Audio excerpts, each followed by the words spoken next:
Everybody's stuff from the Hot Moon Podcast, and man, does it pay to be a slightly above average in the NFL?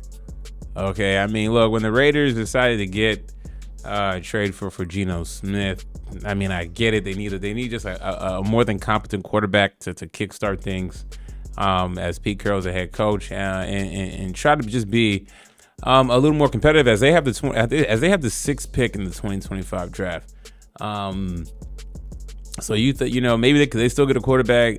I mean, signing him to this extension. I mean, I don't see them going after Shedeur Sanders. Definitely, I think there's been talks that they're really not going to be in the Shedeur Sanders sweepstakes, and maybe they also think that they may not be able to get him. Maybe they think that Shedeur Sanders might be off the board if they were in the hunt for a quarterback for the future. Because I mean, Geno Smith is not the future. I mean, he's 34 years old. He'll be 35 during this 2025 NFL season. And look, Geno Smith has first of all, he gets this extension of $88 million, right? Okay. He's getting paid like 30 something this year or whatever. So, I mean, if in the grand scheme of things, this is not too much money, but it does, like, a couple years ago, this would have sounded like a massive deal, but this is where we're at in the quarterback market in the NFL. I mean, it is bone dry. I'm starting to think that we've reached a peak of we're in a cycle now where, just like you see in this draft, I mean, could Cam Ward turn out to be something great? Could Shedeur Sanders? Absolutely, right? Nobody knows, but it just feels like the amount of quarterback talent and talent coming to the NFL is starting to die down a little bit, right? It's hit or miss. Either you are a franchise that that you are in a position to draft the top quarterback. Okay, if you have a draft pick in the top three, you hope that you're picking the best quarterback in the draft. You hope so. Whether it's a good draft market in college or a good draft pool coming out or not, you just hope that one of them from the crop is good. Last year there was Caleb Williams and Jaden Daniels and Drake May. I mean, there was some decent options this year. I'm not saying Shedeur Sanders is not a decent option. I don't know. Honestly, I don't know why Shedeur Sanders. I think Shedeur Sanders is the best quarterback in the draft. I said that for a while, but there's been a lot of talk of just kind of downplaying picking Shedeur Sanders.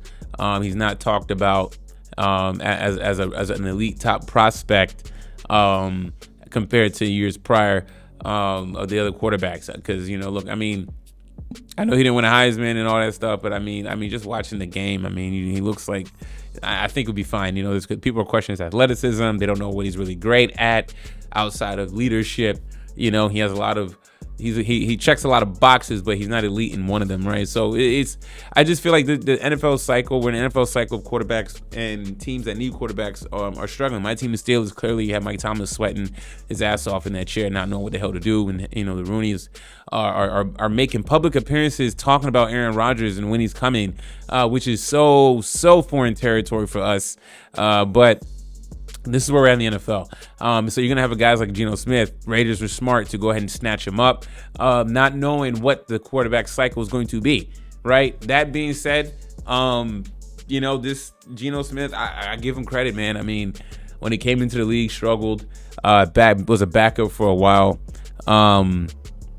So now, he's been able to parlay his last couple years' performance in 2022, took his team to the playoffs. He had 30 touchdowns, 11 interceptions in 2022, right?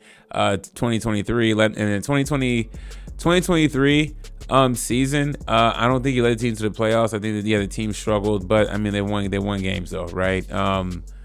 Seahawks.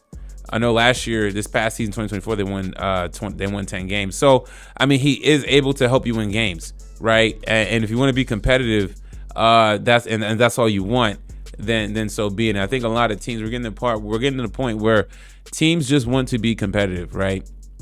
They won 9 games. So, look, the last 3 years in Seattle, he's had a winning record. He had one playoff appearance. Okay, not bad. Not bad for Geno Smith. And it seems like the Raiders, he's going to be signed through 2027. This is their future now. This is what they decided to hitch their wagon on. You know what I'm saying? It seems like they bowed out the quarterback market, and guys like a Geno Smith, a Sam Darnold, he had one hell of a year. A lot of these guys are getting second acts and getting some decent second money. It pays to be mediocre / above mediocre in the NFL, especially where we're at. It just seems like there's just not enough quarterbacks to go around where you're gonna have a guy like a Geno Smith being extended. Already due to make 30 this year, gets an extension. So I mean, good for him. Good for him that he's able to make this kind of money. It speaks to his improvement. Okay, everything that went bad in Seattle, was it all his fault? No. Geno Smith kind of reminds me of Kirk Cousins, where he will make that one interception. He will make that critical mistake. But a lot of NFL teams will rather have a Geno Smith / a Kirk Cousins type of guy that, he'll win us more games than lose us games, but the games that he will lose to be critical. But hey, we have a winning record. The fan base is not breathing down our neck, right? This is what I call, an insurance policy type of quarterback, where you're getting a guy where he's not a bum. He's not horrible. He's not average, but he is a little bit above average, where he can win your games in the right spot. You know what I'm saying? So, man, very, very interesting football cycle we're in, where, and listen, as a Steelers fan, if Geno Smith, if we had traded for him, would I have been upset? Would I have been thrilled? No, but would I have been upset? Absolutely not. You know what I'm saying? I'd rather have Geno Smith than Aaron Rodgers, okay? Because, we're not going to have these weird locker room issues and stuff like that, and these weird delays, and we're waiting on Aaron Rodgers' time. But it just goes to show you that, look, Geno Smith, second act, third act, making money.